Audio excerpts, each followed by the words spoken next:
Hello everybody, welcome to my channel.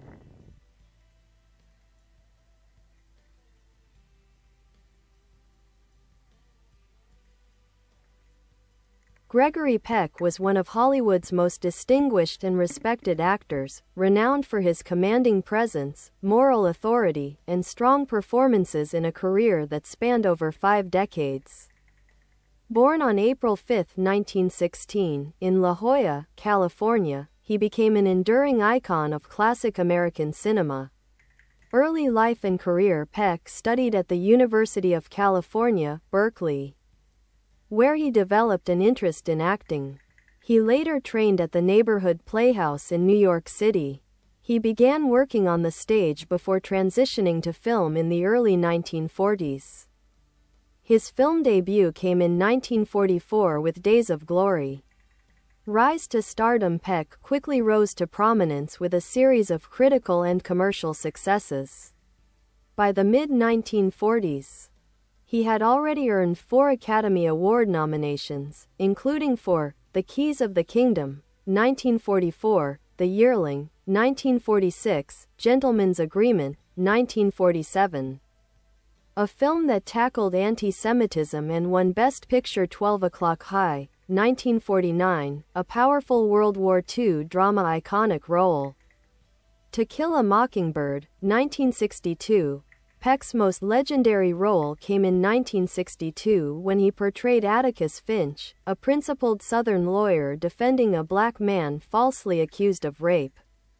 In To Kill a Mockingbird, the role earned him the Academy Award for Best Actor and remains one of the most revered performances in film history. Atticus Finch became a symbol of integrity and justice, both in cinema and American culture. Other notable films: Gregory Peck starred in a wide range of films across genres, including Roman Holiday, 1953, opposite Audrey Hepburn; Spellbound, 1945. Directed by Alfred Hitchcock; Moby Dick, 1956, where he played Captain Ahab; The Guns of Navarone, 1961, Cape Fear, 1962, The Omen, 1976. Personal life and legacy: Peck was known not only for his talent but also for his dignity and social conscience. He was active in politics and civil rights, supporting progressive causes and speaking out against the Vietnam War. In 1969, he served as president of the Academy of Motion Picture Arts and Sciences. He received numerous honors, including the Presidential Medal of Freedom, 1969, the AFI Life Achievement Award, 1989, an honorary César Award, 1987. From France. Death: Gregory Peck passed away on June 12, 2003, at the age of 87. His legacy endures through his films, his moral example, and the timeless characters he brought to life. He remains a quintessential figure of Hollywood's golden age, admired for his talent, class, and conviction.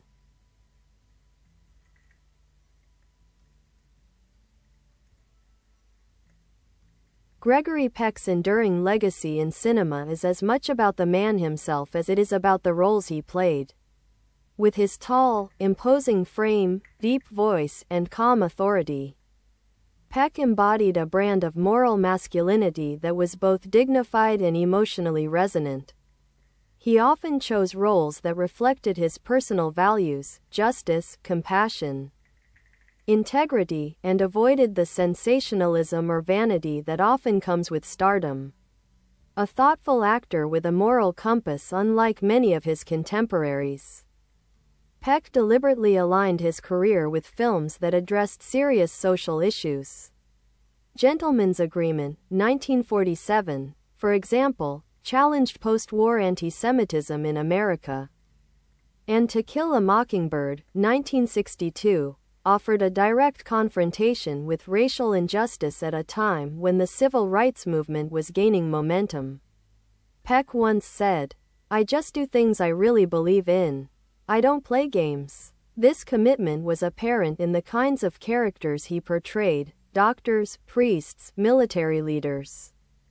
and advocates for the disenfranchised, figures who, even when flawed, were striving toward goodness. Collaborations with major directors. Peck worked with some of the most influential directors in film history. Alfred Hitchcock, Spellbound, 1945, in this psychological thriller. Peck played an amnesiac struggling with possible guilt for a murder, opposite Ingrid Bergman. William Wyler, Roman Holiday, 1953, this romantic comedy, filmed on location in Rome, was Audrey Hepburn's breakthrough and a lighter, more charming turn for Peck. John Huston, Moby Dick, 1956. Peck tackled the intense and obsessed Captain Ahab in one of literature's most complex roles. Robert Mulligan, To Kill a Mockingbird, 1962, possibly their most culturally impactful collaboration. Later career and public service. As he aged, Peck moved into character roles and selective projects. He appeared in The Boys from Brazil, 1978, playing against type as Nazi Dr. Joseph Mengele.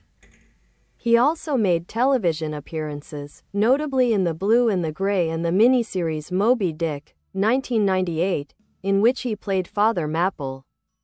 Peck was not just a figure on the screen, he was also deeply involved in humanitarian efforts and public affairs. He served on the board of the American Cancer Society and was a strong supporter of the arts and education. He was appointed to the National Council on the Arts by President Lyndon Johnson. Family and personal life. Gregory Peck married twice. His first marriage to Greta Kukkonen ended in divorce. They had 3 sons together, including Stephen Peck, who became a Vietnam veteran and a strong advocate for homeless veterans.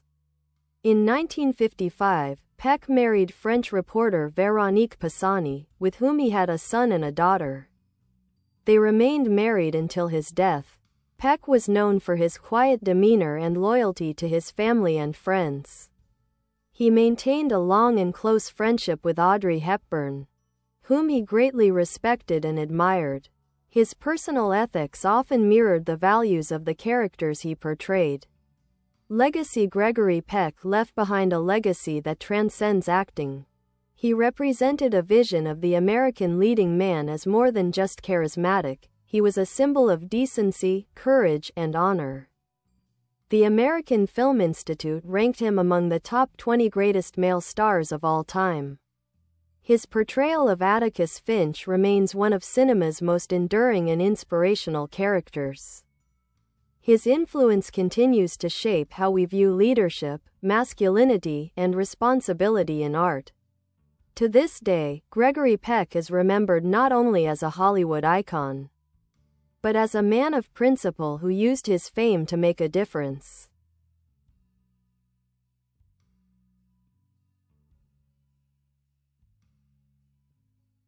Style and persona. The quiet strength of Gregory Peck. Unlike many of his Hollywood peers during the Golden Age, Peck never relied on flamboyance, scandal, or self-promotion. His style was quiet, reserved, and deeply rooted in a kind of stoic masculinity.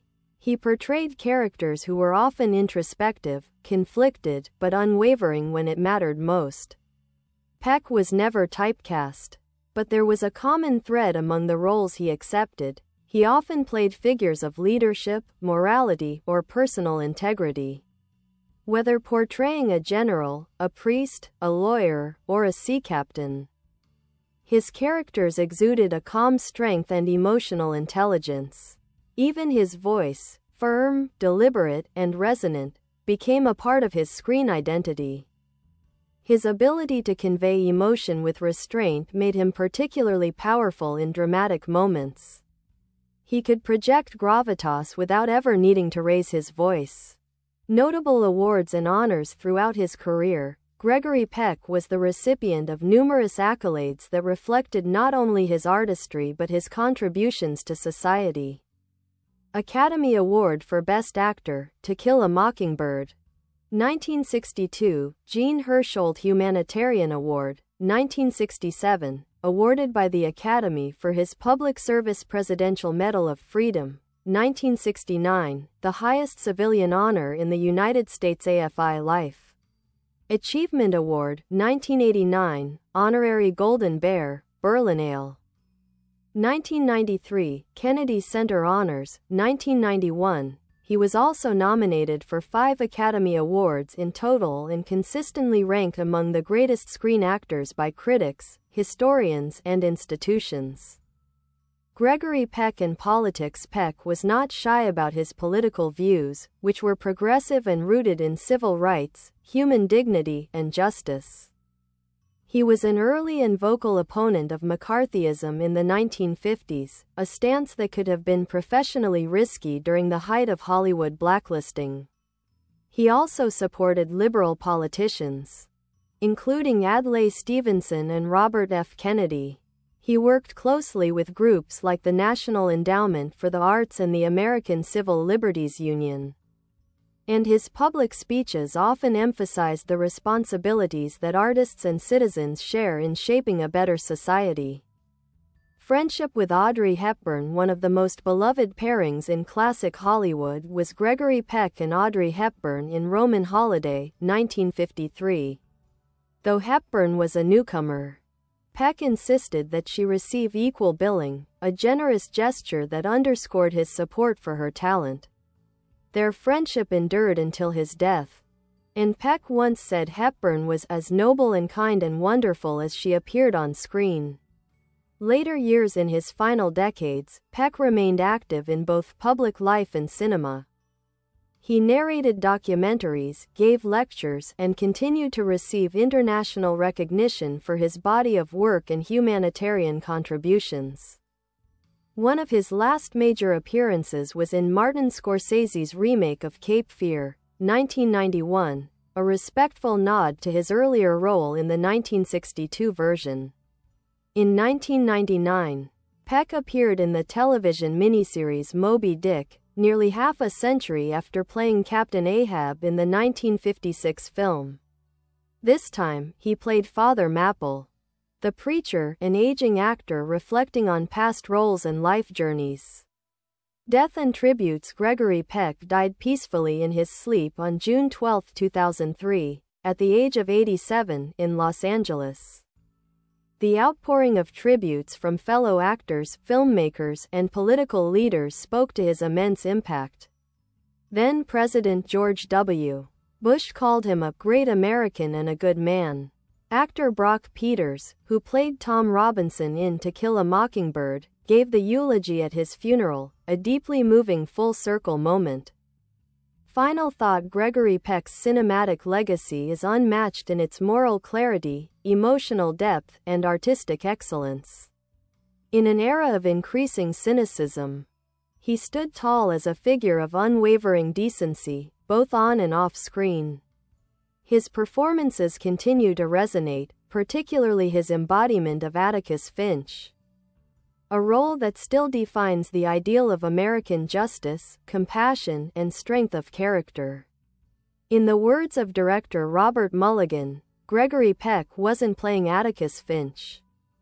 Gregory Peck was Atticus Finch.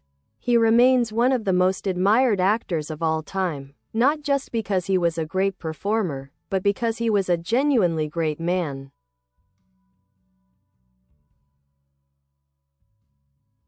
A pillar of classical Hollywood by the late 1940s and into the 1950s, Gregory Peck had become not just a major box office star, but a moral compass of the Hollywood studio system. While many leading men of the era built careers around glamour, machismo, or anti-hero charm, Peck gravitated toward principled figures, often navigating difficult moral landscapes. His screen presence was neither flashy nor theatrical, but deliberate, grounded, and emotionally honest. He offered audiences a version of manhood based not on dominance, but on compassion, fairness, and self-discipline, which was particularly significant during America's post-war period of reflection and social upheaval. Peck as mentor and collaborator. Gregory Peck was admired by his peers for his humility and professionalism. Though a major star, he was known for treating everyone on set, from crew to co-stars with kindness and respect. Younger actors often look to him as a role model, not only in terms of acting technique, but in how to conduct oneself with dignity in the public eye. He maintained lifelong friendships with many of his co-stars, including Charlton Heston, who regarded Peck as a brotherly figure; Brock Peters, who credited Peck's personal integrity with the emotional depth of To Kill a Mockingbird; Audrey Hepburn, with whom Peck shared a long, warm friendship built on mutual respect and admiration. Marriage and family. Gregory Peck's personal life was largely stable, a rarity in Hollywood, and he was deeply devoted to his second wife, Veronique Pisani, a former journalist whom he married in 1955. They remained together for nearly 50 years, raising 2 children and often appearing together at public events. His children also entered the public sphere in various ways. His son Stephen Peck became a passionate advocate for veterans' rights, while Tony Peck pursued acting. Peck was deeply affected by the death of his son Jonathan in 1975, who tragically died by suicide, a personal pain that added new layers of introspection to his later public appearances. Reflections on his work and beliefs. In interviews later in life, Peck reflected on his career with a mixture of humility and pride, often stating that he was proudest of To Kill a Mockingbird because of its message and relevance.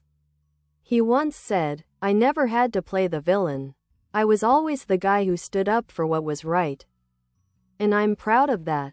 Peck understood the power of cinema not just to entertain, but to educate, uplift, and provoke thought. He believed that storytelling had a civic function, a belief that made him an ideal figure for public causes and social movements. Political engagement and civil courage. A lifelong Democrat, Peck was often politically outspoken. He campaigned for civil rights, opposed the blacklist during the McCarthy era, and spoke out against the Vietnam War and the nuclear arms race. Despite facing pushback, he never compromised his beliefs, even when they were unpopular in Hollywood or Washington. In 1972, President Richard Nixon had Peck placed on his enemies list, largely because of his support for Democratic candidates and his outspoken criticism of the administration.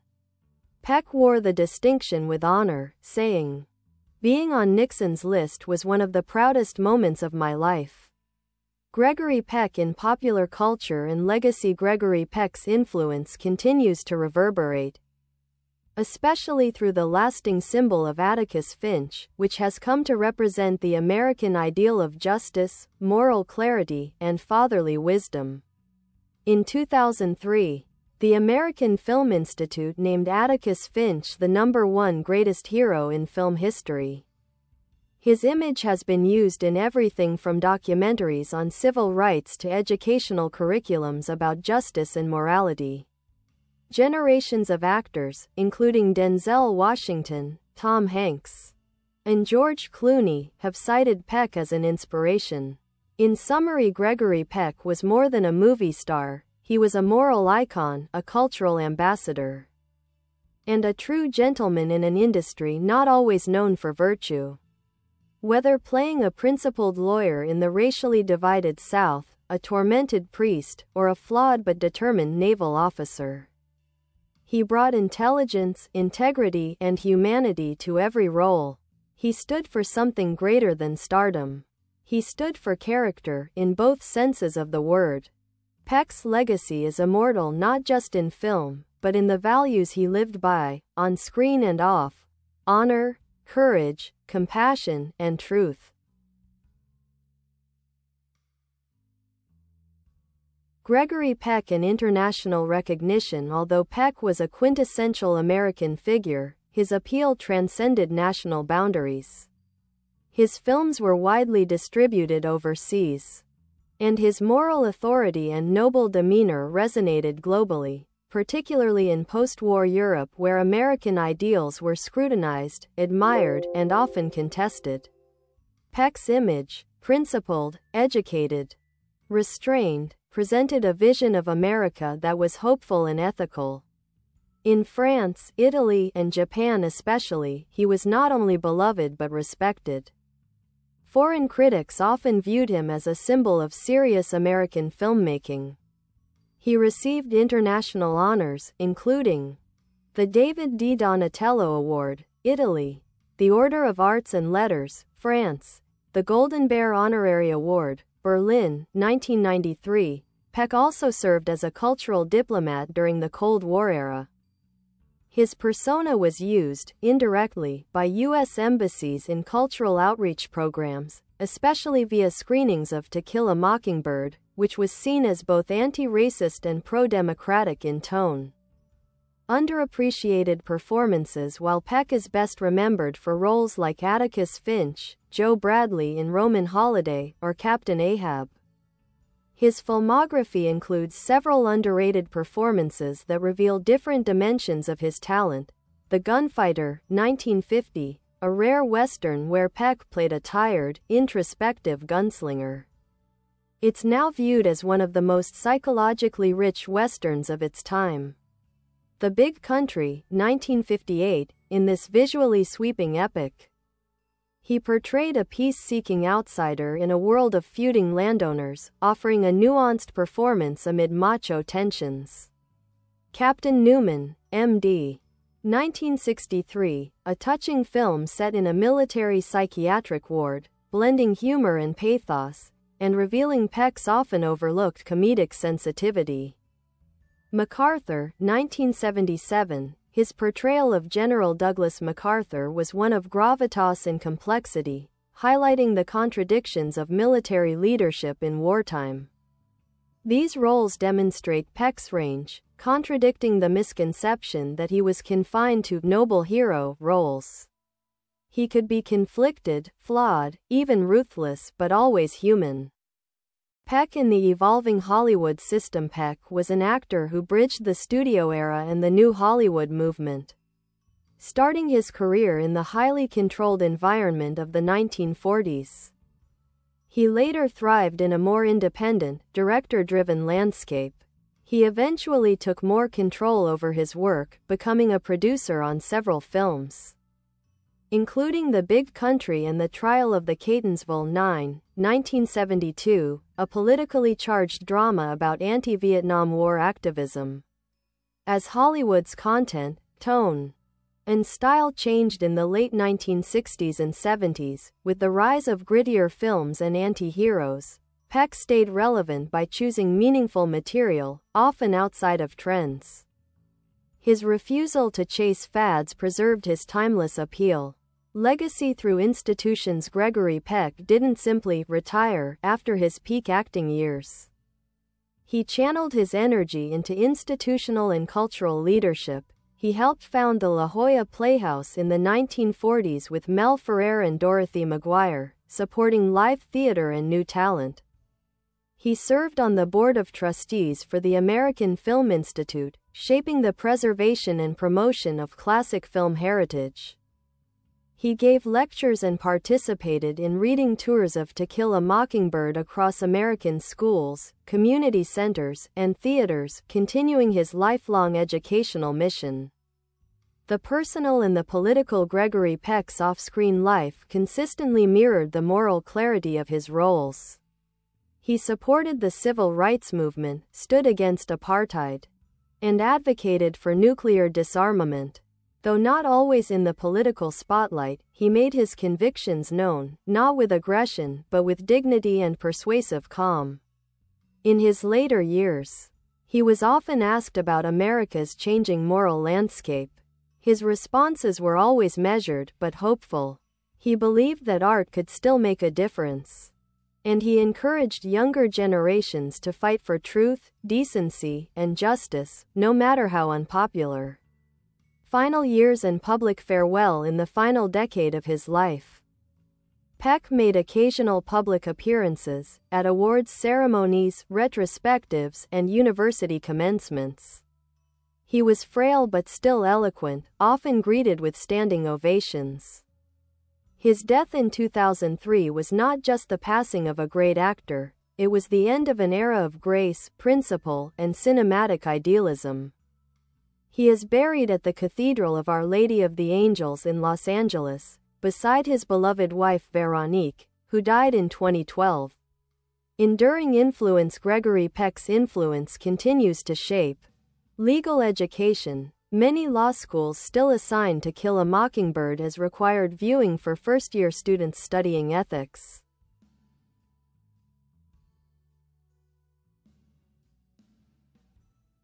Popular media. Characters like Captain America and countless on-screen lawyers, teachers, and leaders owe something to the Peck prototype.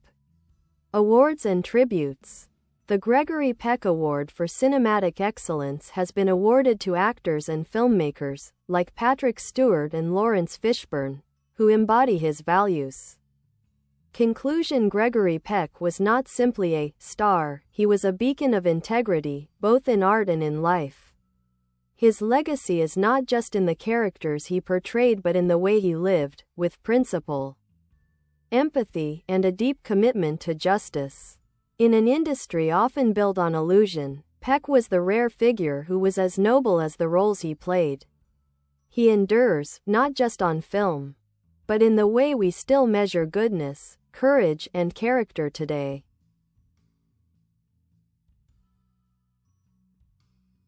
Gregory Peck as a cultural symbol. Over time, Gregory Peck evolved from a successful actor into a living symbol of conscience, morality, and thoughtful leadership. Much like Jimmy Stewart came to represent the everyman, Peck represented the ethical man, not perfect, but guided by principle, empathy, and intellectual honesty. This was most powerfully embodied in Atticus Finch, a role that became so culturally important that it transcended fiction. Finch became a touchstone in discussions about racial justice, fatherhood, civics, and American values. Harper Lee, the author of To Kill a Mockingbird, once said that when she wrote the character, she envisioned her own father, but after the film, she said, Gregory Peck was Atticus Finch, and he always will be. For many Americans, Peck's portrayal of Finch is as spiritually resonant as any historical figure, a cinematic sermon on fairness, compassion, and standing firm in the face of hatred. Relationship with religion and spiritual themes. Though raised Catholic, Peck's relationship with faith was more philosophical than dogmatic. Many of his films explore spiritual and moral dilemmas, from The Keys of the Kingdom, where he played a self-sacrificing priest, to Captain Newman, M.D., dealing with trauma and redemption in war. And even The Omen, 1976, where he played a man reckoning with evil in the most personal way. These films reflect a broader spiritual exploration of good and evil, purpose and doubt. Peck himself said in interviews that he was drawn to roles that explored the soul, the conscience, and the search for truth. His performances had an almost meditative quality, not theatrical, but inwardly powerful. The voice of Gregory Peck, one of his most striking features, often overlooked but instantly recognizable, was his voice. Calm, confident, and resonant. His speech conveyed intelligence and sincerity. In an era when movie star often meant brash charisma or swagger, Peck's voice suggested measured wisdom. His narration work and public readings, including poetry, speeches, and passages from Mockingbird, remained in demand well into his later years.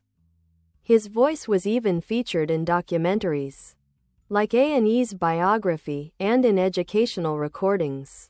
Influence on later generations. Gregory Peck's influence can be clearly seen in actors who prize restraint over flash, character over vanity, and conscience over popularity. Among those who have cited him as a major influence, Denzel Washington, for whom Peck's mix of moral strength and vulnerability was formative. Tom Hanks, whose career in part echoes Peck's, principled everyman roles, moral clarity, and a stable public image. Daniel Day-Lewis, who admired Peck's ability to underplay emotion yet maintain enormous presence. Filmmakers such as Steven Spielberg and Martin Scorsese also spoke of Peck's importance to the American cinematic tradition, not just for what he acted in, but for what he stood for. Gregory Peck. The family man Peck was intensely private, but those close to him often spoke of his deep devotion to his family. He was said to be especially tender with his children and grandchildren. While he experienced personal tragedy with the loss of his son Jonathan, he remained a loving and involved father. His second marriage to Veronique Pisani was known in Hollywood as one of its rare examples of lasting romance, grounded in respect, laughter, and shared ideals. In public, Veronique was often by his side at charity events, international galas, and awards ceremonies. In private, she was his closest advisor and emotional anchor. Gregory Peck's philosophy. Peck's worldview was deeply humanistic. He often avoided labels, but his values aligned with liberal humanism, emphasizing dignity, equality, empathy, and public responsibility. He wasn't interested in stardom for its own sake. In fact, he often said, "I don't want to be remembered as a good actor. I want to be remembered as a decent human being." That humility is perhaps what most separates him from many of his peers. He never chased headlines. He let his work, and his example, speak. Posthumous honors and tributes. Even after his death, tributes to Gregory Peck continue. In 2004, the U.S. Postal Service issued a commemorative stamp in his honor. The Gregory Peck Reading Series was launched at the University of Southern California. The Gregory Peck Award for Cinematic Excellence is presented annually at various film festivals, including the San Diego International Film Festival. His legacy is often celebrated in retrospectives, such as TCM marathons and special screenings of To Kill a Mockingbird, accompanied by panels on justice and civil rights. In 2023, on the 60th anniversary of Mockingbird, schools and institutions across the U.S. held lectures, performances, and discussions celebrating the film and Gregory Peck's performance as essential to America's civic and cultural education.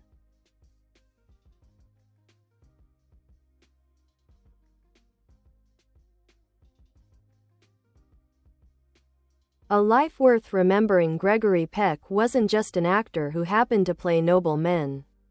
He was a noble man, in the fullest, truest sense. His life was defined by kindness, intelligence, and conviction. He showed that you can lead with quiet strength, you can age with grace, and you can leave a legacy not of fame, but of integrity. In the landscape of Hollywood, there will never be another like him. But through his films and the values he represented, Gregory Peck will always remain immortal.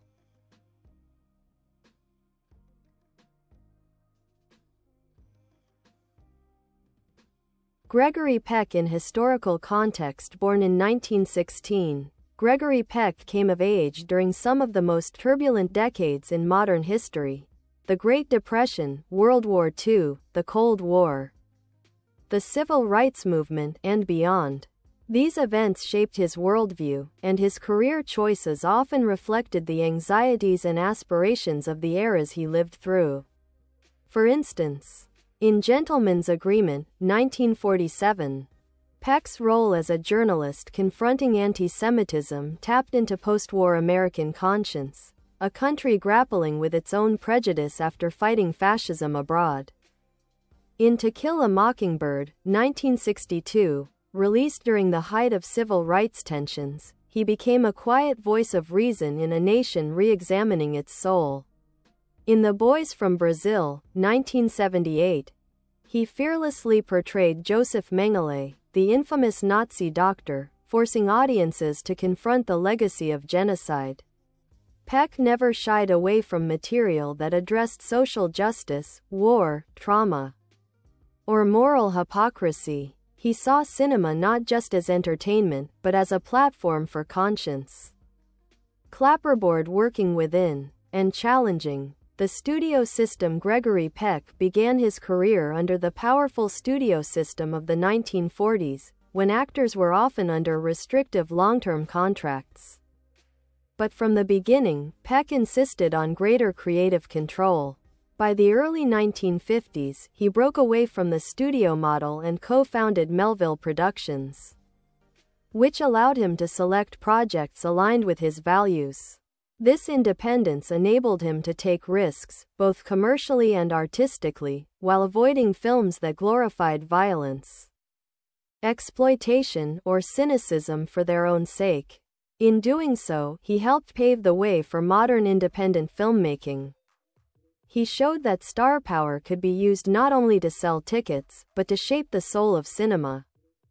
Family man, woman, girl, boy. Peck as a father figure. On and off screen, one of the most enduring aspects of Gregory Peck's screen persona was his embodiment of fatherhood. Nowhere is this more iconic than in To Kill a Mockingbird, where Atticus Finch becomes the cultural archetype of the ideal father: wise, just, loving, and brave. In real life, Peck was similarly admired by his children and grandchildren. Though devastated by the loss of his son Jonathan in 1975, he remained committed to family and used his grief to advocate for suicide prevention and mental health awareness, a remarkably forward-thinking stance in that era. In interviews, Peck spoke tenderly about fatherhood, calling it his most important role. His portrayal of fathers wasn't saccharine or sentimental, it was steady, thoughtful, and deeply moral. And that's part of what made it powerful. Books: a love of literature and education. Gregory Peck was an intellectual actor who loved books and deeply respected writers. It's no coincidence that some of his finest roles were literary adaptations: To Kill a Mockingbird, Moby Dick, The Snows of Kilimanjaro, Captain Horatio Hornblower, and more. He maintained lifelong friendships with authors like Harper Lee, and often supported programs that promoted reading, literacy, and educational access. His support for the arts extended into public policy as well. He served on advisory councils and participated in initiatives to fund arts education and public broadcasting. Dove a public voice for peace and human rights in the 1980s and 1990s, long after many of his peers had retired from public.